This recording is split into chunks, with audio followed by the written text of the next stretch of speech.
There's a lot that goes into crafting a compelling image. Light, color, composition, lens choice, depth of field, camera movement, and so much more. But at least for me, there's almost always one key factor that separates an engaging image from a boring one, and that's depth. Depth is a feeling of distance and separation between the foreground, midground, and background of an image. It helps make a scene feel three-dimensional, which is important for a two-dimensional medium like film. My name is Aidin Robbins. I'm a filmmaker and content creator, and in this video, I'm gonna be sharing a bunch of different techniques from lighting to gear to composition to help you to add more depth to your images and make them a little more visually compelling. The first is simply to pull the subject of your shot as far as you can off of the background behind them. This helps to show as much distance as possible between the subject and the background, and as a result creates more separation between them. With the background being farther away, it will also fall more out of focus, which helps to create even more separation between those two layers. To help throw that background even more out of focus, you can try shooting with a larger aperture like f1.4 or 1.8 instead of something like, say, f4. This will give you a shallower depth of field throughout the different layers in your scene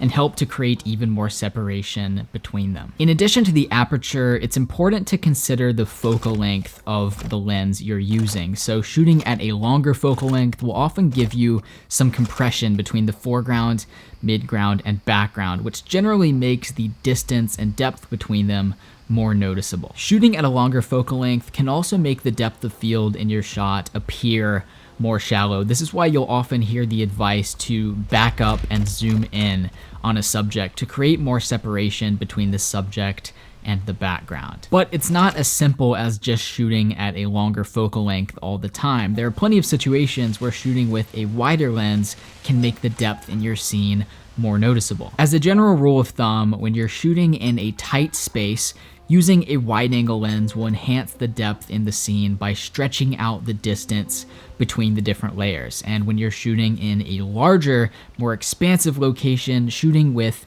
a tighter focal length will enhance the depth by creating compression between those layers. So with focal length, it's really important to evaluate the specific situation and choose which focal length is going to make the most sense for adding depth into that particular shot. But one compositional technique you can try out to add some depth regardless of the focal length you're shooting at is to add something in the foreground of the shot. A lot of images appear flat because they're just midground and background. The foreground is that missing piece of the puzzle to create a full range of depth in front of the camera, and it's so important for making the viewer feel as though they're really immersed in the scene. In addition to making the scene appear way more three-dimensional, adding something close to the camera in the foreground allows you to achieve some shallow depth of field even when you're shooting on a wider lens or with a smaller aperture, and it also makes your camera motion much more noticeable, especially when you're shooting handheld. So it's a really good technique to have shelved away in your brain. Whenever I'm out shooting, I'm always looking for like the right fern or a tree that I can stick right in front of the camera and have it creating that foreground and that final layer of depth to complete the shot. Speaking of making your camera movement more noticeable, the way you move the camera in the scene can also make the depth more or less noticeable. Tracking left or right will often make the depth in the scene more noticeable by creating a parallax between the foreground, midground, and background, especially when you're shooting at a tighter focal length. But at the same time, if you're shooting with a very wide focal length and have a lot of different layers of depth throughout your shot, then having a long continuous push in and moving the camera through all of those layers of depth will also help to enhance the depth and make that scene feel very three-dimensional. You may be noticing there's a lot of nuance and complexity to this, like it really depends on the specific scene and situation you're shooting in, and adding depth dips into a bunch of different filmmaking techniques like composition and focal length and lighting. We haven't even gotten to lighting yet. You can also use light to create separation between the subject and the background. The most simple way to do this probably being to light your subject brighter than their background. You can do this in a controlled lighting scenario if you have the opportunity. So for example, my key light is this soft box right in front of me, and I've rotated it to the side to prevent that light from spilling too much onto the background. Or if you're shooting in natural light, then you can make sure to shoot earlier or later in the day so that you have more indirect lighting with the sun closer to the horizon, rather than having that gross top-down lighting that just lights the entire scene evenly. You can also create a lot of additional separation between the subject and background by using what could be called a backlight. Some people call it a hair light, some people call it an edge light.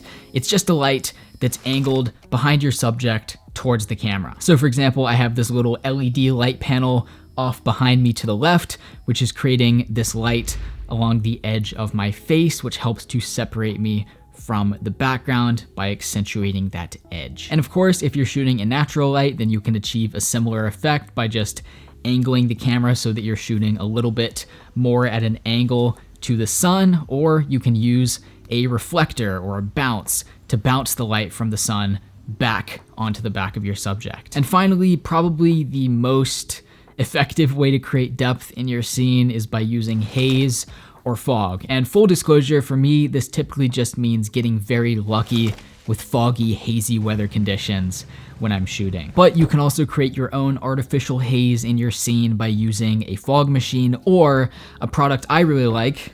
One moment. This is called Atmosphere Aerosol, and it's basically like haze or fog in a can. It's this aerosol spray, and you can spray it in your location. And now that we've given that a couple minutes to settle throughout the scene, you can see it's creating a nice extra layer of separation between me and the background. So things that are further from the camera are going to appear a little more hazy and have a little bit less contrast. You can use it in a situation like this where it's a little bit more subtle, or you can go super dramatic, add a ton of haze to your scene, and create a very spooky, minimalistic vibe.